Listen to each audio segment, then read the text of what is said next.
Tarantino directing a movie based on Hollywood in the 60s, now that's more like it. Lights, camera, action.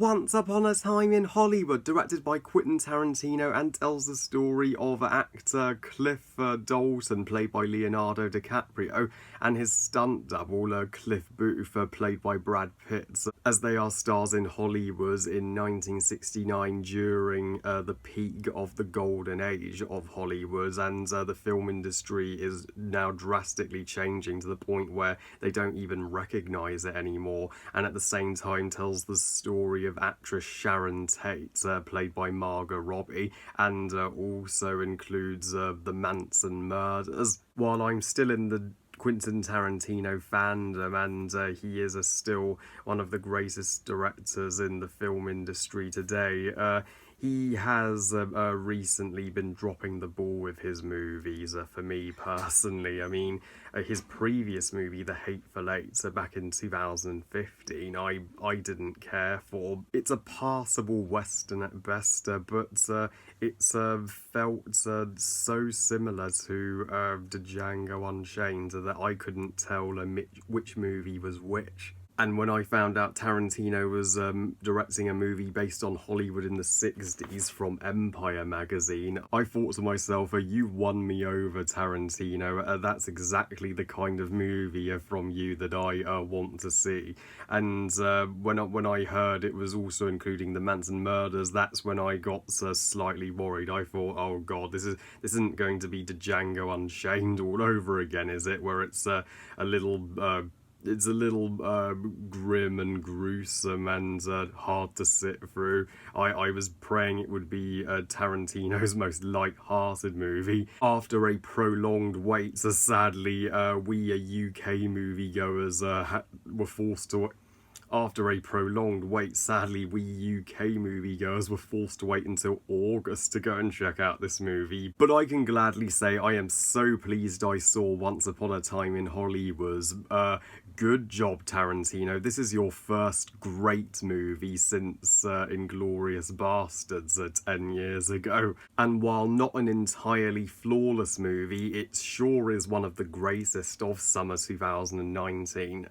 And it may make it onto my top 10 best movies of the year. We'll see once we get to December. So let me immediately get to all my positives. Tarantino has assembled his best cast ever here. Margot Robbie, Leonardo DiCaprio, and Brad Pitt, as well as the supporting cast, are all out freaking standing, and there's not a single one of them that doesn't deserve an Academy Award nomination or a Harry Award nomination.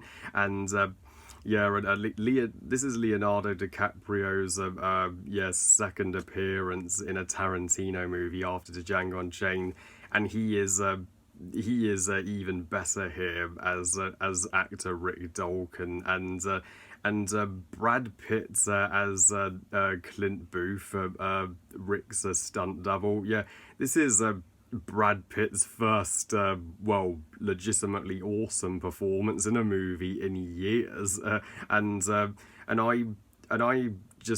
they were, both of these characters are war veterans. You got the sense of history, and you were convinced that they were friends till the end. Their chemistry was wonderful, and I love how they were classic actors, and you could see why it was hard for them to accept all the changes in Hollywood that were going on at that time. And Margot Robbie as Shannon Tate, casting her as Shannon Tate is a stroke of genius. So she is gorgeous throughout this movie, and Shannon Tate, she had one of the most complex lives of a Hollywood star I had ever seen, and I love how her character wasn't afraid to make her own decisions about her life. She turns out she cheated on her husband and got pregnant. And people have complained that Shannon Tate is the one protagonist in this movie that doesn't serve a purpose to the plot, but that's where I strongly disagree. She is just as relevant as Rick and Clint, as it's her house where the third act takes place.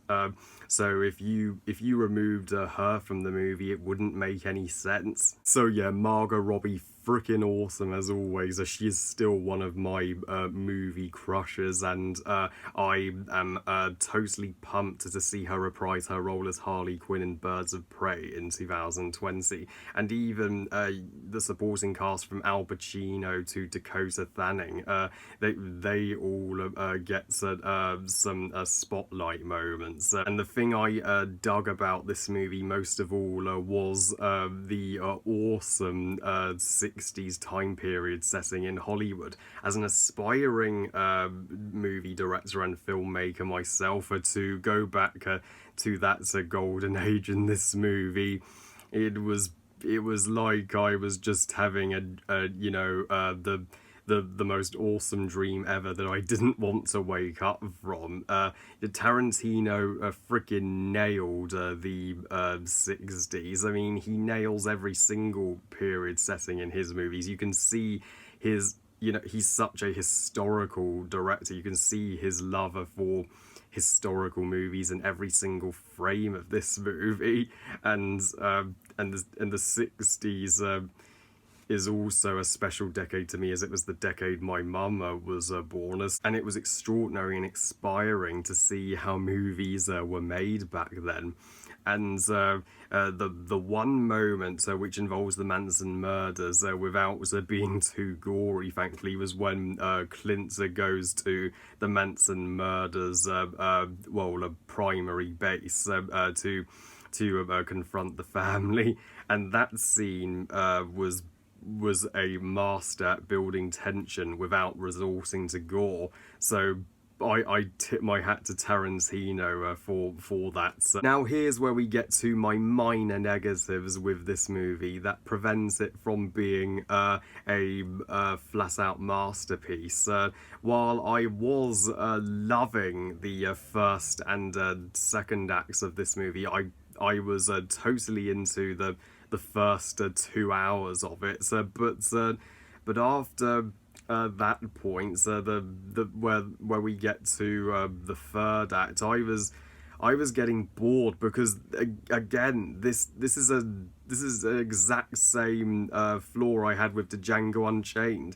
This movie is over long by at least 40 minutes.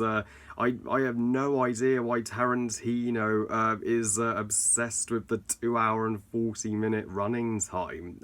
That is overly extending this movie. It only needed to be 2 hours to 10 minutes at the most. So yeah, this movie kept going longer than it should, and the climax, which is the parts where the movie finally gets to the more brutal side of the Manson murders. I'm overjoyed this movie didn't focus so much on the Manson murders, and the majority of it was about filmmaking in Hollywood in the 60s, and it is one of Tarantino's most light-hearted movies tone-wise, which is awesome. But once it got to that part, that felt tonally like it belonged to a different movie, because it was this intense fight to the death with the Mansons, and I'm like, did this movie even need the Manson murders in it at all? Couldn't it have just been,